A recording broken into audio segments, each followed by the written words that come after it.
اور یہ بتایا کہ اگر ہمارے اوپر حالات نہ آتے، مشکلات اور مسائل نہ آتے، کبھی بھی ہم اللہ کو پہچان نہیں سکتے تھے۔ حالات نے ہمیں رب کے پہچاننے والا بنایا، حالات نے۔ اگر حالات نہ آتے ہم نے رب کو کبھی پہچاننا ہی نہیں تھا۔ اللہ ہے کیا؟ حالات، مشکلات، مسائل، یہ چیز ایسی ہے جو رب کو کہتی ہے کہ اللہ ہے اور اس کا تعارف ہے۔ اللہ ہے، اس کا تعارف ہے۔ ہم جتنی بڑی بڑی عمارتیں بنا لیں، ان کی بنیادیں جتنی مضبوط کر لیں، میرا رب زمین کو حکم دیتا ہے تو زلزلہ بن جا۔ دنیا کی آج تک کوئی سائنس اور دنیا کی آج تک کوئی طاقت ان جھٹکوں کو روک نہیں سکی اور نہ کبھی روک سکے گی۔ دنیا کی طاقت آج تک نہیں روک سکی۔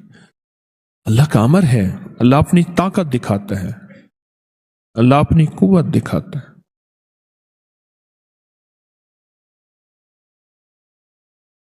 آپ یقین جانیے کہ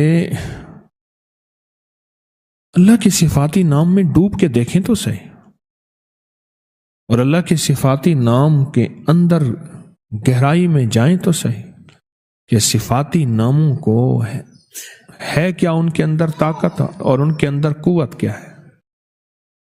صفاتی ناموں میں طاقت کیا ہے اور قوت کیا ہے، آپ ڈوب کے دیکھیں تو صحیح۔ اللہ کے ناموں ایک احساس ہوگا کہ اللہ نے ہمارے ساتھ کتنی محبت کا معاملہ کیا اور کتنے احسان کا معاملہ کیا۔ ایک بابا جی ملے مجھے ایک سفر میں، بہت موٹے تھے۔ میں نے کہا آپ کا نام کیا؟ نام میرا نام ہے مقبول موٹا۔ خود کہہ دیا موٹا۔ میں کیوں کہہ لیں، مجھے موٹا کہتے ہیں مقبول، تو اس لیے میں نے آپ کا نام۔ وہ بڑے لمبے لمبے سفر بائک پہ، موٹر سائیکل پہ کرتے تھے، بس کے اندر چڑھ نہیں سکتے تھے، موٹے اتنے تھے، سیٹ پہ بیٹھ نہیں سکتے تھے، بیٹھتے تھے نکل نہیں سکتے تھے، بہت کھاتے تھے، کھاتے کھاتے تھک جاتے تھے، پھر سو کے ایسے بازو کر کے ویسے کھاتے رہتے تھے۔ 3 کام، کھانا، سونا اور بیت الخلا۔ میں نے تو یہ 3 کام دیکھے۔ اچھا، وہ بندہ رونے دھونے والا بہت تھا، اللہ سے مانگنے والا بہت تھا، بڑا نیک آدمی تھا، درویش آدمی تھا۔ قمیضوں اور شلواروں کا ڈھیر لگا ہوا ہے۔ میری شلوار خراب ہو گئی ہے، حالانکہ ہوتی نہیں تھی میرے خیال میں، بس ناپاک ہو گئی، اب وہ کپڑے بدل رہا ہے، ڈھیر۔ پھر ایک قمیض کے اوپر دوسری قمیض پہن لی، دوسری کے اوپر تیسری پہن لی۔ کہنے لگے ایک سفر تھا تو میرے جو ہم سفر تھے وہ مجھے لے جانا نہیں چاہتے تھے۔ یہ کھائے گا سارا دن، اس کا کام ہی کھانا ہے، پھر ادھر کھائے گا، پھر ادھر ٹوائلٹ جائے گا، بیت الخلا میں جائے گا، پھر سوئے گا۔ موئے نانگ کو جو گھیلواں دے، مویا نانگ، مرا ہوا سانپ، اس کو بندہ گھسیٹتا رہے، کیا فائدہ؟ انہیں کہا ہم نہیں لے جاتے تجھے۔ بڑوں کے پاس بھی جا کے کہہ دیا کہ ہم اس کے ساتھ نہیں جائیں گے۔ بس کہا میرے اندر جو درد اور غم آیا، میرے اندر جو درد اور غم آیا، اور اس درد اور غم نے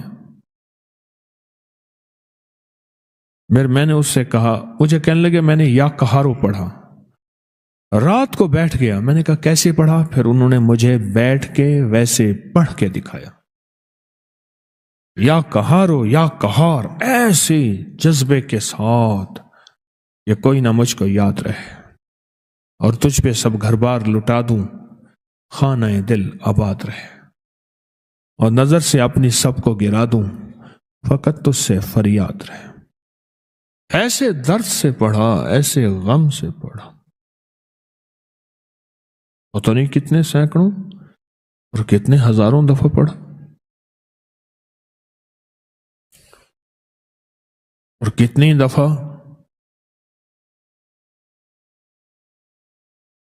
اللہ سے کہا اللہ تو مان جا، تو غلبے والا ہے، تو غالب ہے، تو زبردست ہے، تو طاقتور ہے، اللہ یہ چھوٹے تو بڑا ہے، اور تو فیصلہ کر لے تو ہر چیز ممکن ہے۔ جو اللہ سے منوایا، کہا صبح مجھے ڈھونڈتے پھر رہے تھے،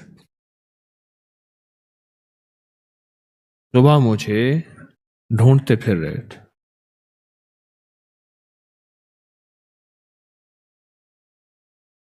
کہ بس ہم آپ کو ساتھ لے جائیں گے، آپ کے سارے ناز ہم اٹھائیں گے، آپ کے سارے کھانے ضرورتیں ہم پوری کریں گے، بس آپ ساتھ چلیں، آپ ناراض نہ ہوں۔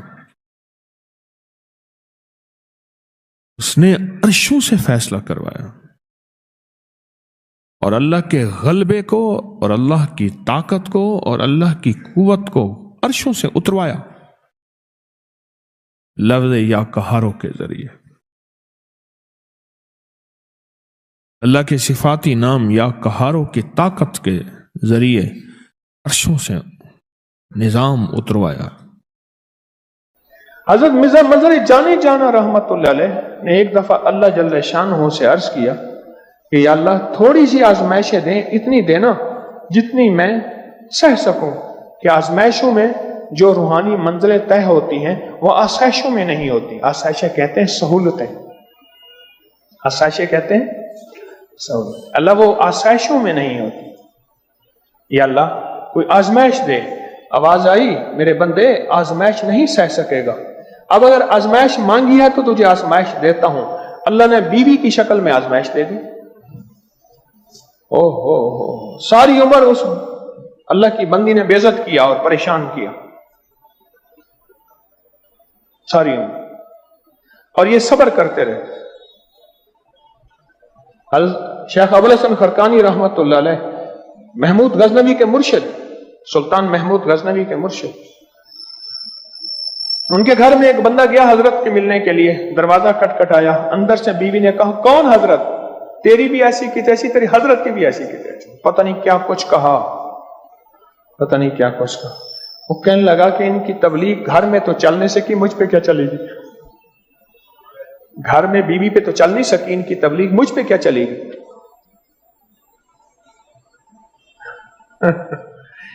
وہ جو ہے نا بدگمان شک و شبہ میں واپس جا رہے، دیکھا تو سامنے شیخ آ رہے تھے، شیر کے اوپر لکڑیاں لادے ہوئے اور شیر کو کانوں سے پکڑے ہوئے، جنگل سے نا لکڑیاں کاٹ کے لا رہے۔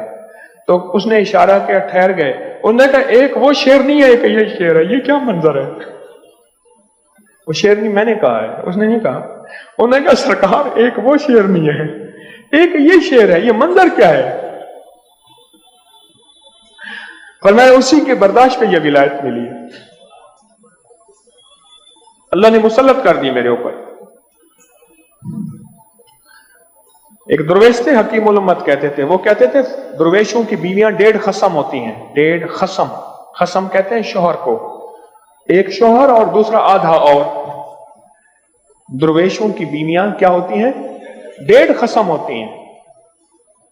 قرآن پاک کی آیت آپ کو بتا رہا ہوں، واللہ اشد باسن واشد تنکیلا، گھریلو جھگڑوں کے لیے، گھر کی نفرتوں کے لیے، گھر کی الجھنوں کے لیے، گھر کی نوک جھونک کے لیے، گھر کے امن برباد ہو گیا ہے کسی بہو کے آنے کی وجہ سے، یا کسی داماد کے آنے کی وجہ سے، یا کسی نوکر کی وجہ سے، یا بیوی میاں کی وجہ سے، یا آپس میں بچوں کے کسی وجہ سے نفرتیں ہیں گھر میں۔ میں آپ کو پھر کہہ دوں، میں وظیفے بناتا نہیں ہوں، بتاتا ہوں۔ اکابر کی میرے ہر وظیفے کی سند ہے، اگر دیکھنی ہے تو آپ فیس بک واٹس ایپ پہ انگلش میں لکھیں اکابر پر اعتماد، بس یہ لفظ لکھیں گے، سارے میرے وظیفوں کے حوالے ریفرنس قرآن سے، حدیث سے، محدثین مفسرین سے، اکابر سے ملیں گے۔ میں ڈاکیہ ہوں، میں تو اپنی بڑوں کے پیغامات انسانیت کے امن کے لیے